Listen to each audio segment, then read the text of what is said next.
আসসালামু আলাইকুম স্যার। ওয়ালাইকুম আসসালাম। আজকে না তোমাকে বউ লাগছে।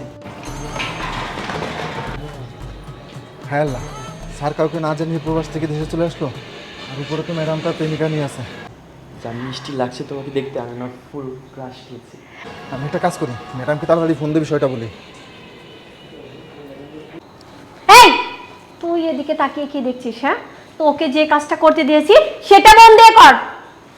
যত সব উফ, বিরক্তিকর। তুমি জানো না এর যন্ত্রণা আমি অতিষ্ঠ হয়ে গেছি। যাক বাদ দাও, চলো না আমরা একটু এই প্রেম করি। ওয়েট বেবি, আমার কল আসছে। উফ, দেখেছো আমার সিকিউরিটি গার্ডটার না খেয়ে দে কোনো কাজ নেই, জাস্ট অ টাইমে ফোন দেয়। যত সব। রেখে দাও তো, চলো প্রেম করি। ঠিক আছে চলো। এই ওয়েট, ধ্যাত্তেরি আবার ফোন দিয়েছে। উফ, এই পাছার। এভাবে মনে হয় হবে না কাজ, আমাকে উপর যেতে হবে। যা, ফ্রিজে গোশ আছে, গিয়ে ভিজা। আমার বয়ফ্রেন্ডকে আজকে আমি গোশ রান্না করে খাওয়াবো। যা বলছি। আচ্ছা নূপুর,